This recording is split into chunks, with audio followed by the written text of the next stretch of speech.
So as you guys know, we live right next to this canal, and most of the year it is bone dry. But when we have had a lot of snow and there's a huge snow melt, that on top of a lot of rain, this thing fills up. Right after we moved in, we had some pretty good rainstorms, and this is what happened.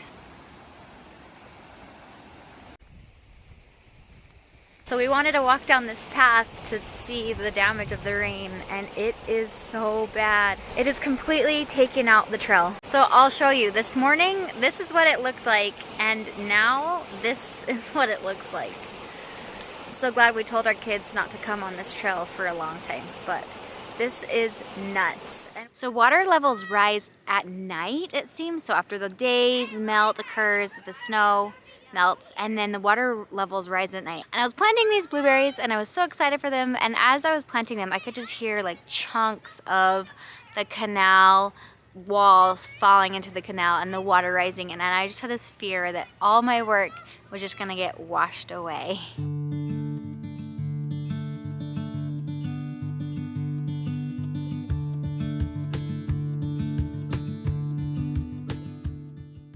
Yeah, it's a lot higher. And it's very muddy, like it's eroding the banks away.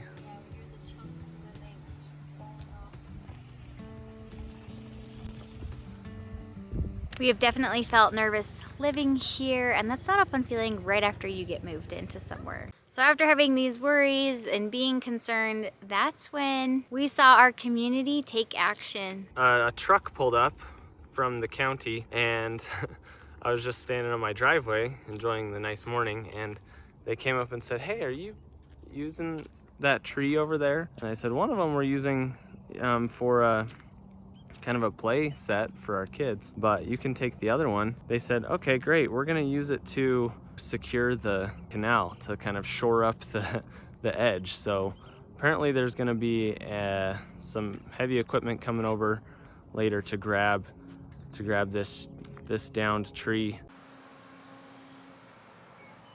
So I can't exactly tell what they're doing, but to me it looks like they are digging the edge that has fallen off and making it less steep.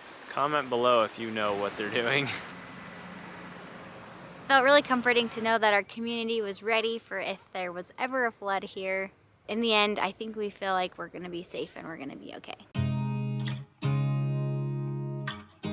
That night I did some watering, and I needed to get my cabbage, cauliflower, and broccoli plants into the ground. I've been spending most of the days unpacking and spending time with the kiddos, and so some garden work had to be done at night.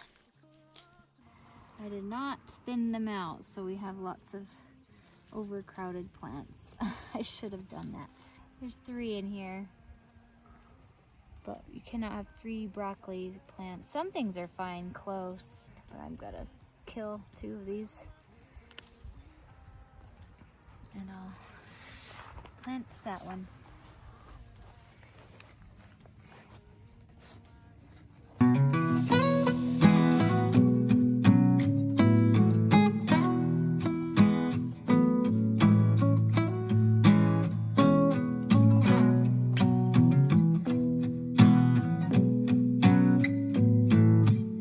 Back at it. We filled up 2 rows, and now we need to add more compost on another row to plant some more seeds.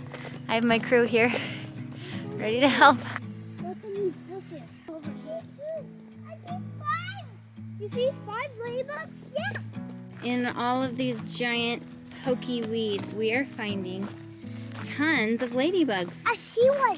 My hand. Mommy, Yeah. Mommy, I get that one. Is there one right there? Yeah. Grab it. It's good to see some good beneficial bugs around our garden right now, because we're not seeing a whole lot of that. Hoping to encourage that as we grow our garden. So we did that late night planting last night. I'll show you what it looks like in the day. So we have this row and this row all the way down. It's 2 50-foot rows of cabbage, cauliflower, and the broccoli I grew. So the cabbage and the cauliflower I picked up from a local farm, and then the broccoli, which is about here, over here is what I grew. People will put row covers over their cabbage, cauliflower, and broccoli because there's a lot of bugs that will just eat them up. This year for me is gonna be a year of let's see what we can get away with without doing stuff like that. Let's just see what happens. That's what this year is. Plant, let's see what happens. Same with the deer. We do have deer around here. And the farm, local farm that's down the street, they don't have deer fencing, and they say they get some deer.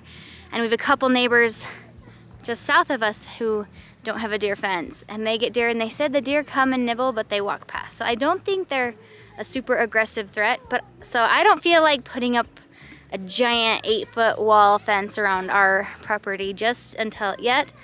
I want to see what happens. So this is the year of let's see what happens. We just prepped this row, and what we plan on planting are a ton of carrots. So I have a storage variety carrot, and I also have this Persian carrot.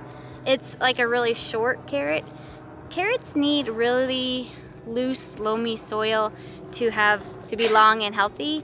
And we're not quite there yet. I hope to build the soil health to get to that point. So if we can't make these things look really good, we'll at least be able to harvest some of these shorter ones really well. And something I always include with our carrots is this. It's like a rainbow variety of carrots. My kids think this is so fun. Last time we harvested our rainbow carrots, we had my sweet nephew over with us, and all the kids were pulling up all different colors, and they all thought it was so much fun. So I do always include a rainbow variety. And then inside, I'll be interplanting them with peas. I do this is what they look like. So you can make them kind of close together. If you see a big clump that looks stiff, you can just kind of move it to the side. Get them right in the crack. There you go. Is that how you're gonna plant them, Ro? Yeah, I'm just gonna dump them out and then. After we finished planting the row of peas, I planted 2 rows of carrots, one on each side of the peas. We also planted the kale, lettuce, and spinach plants that I started.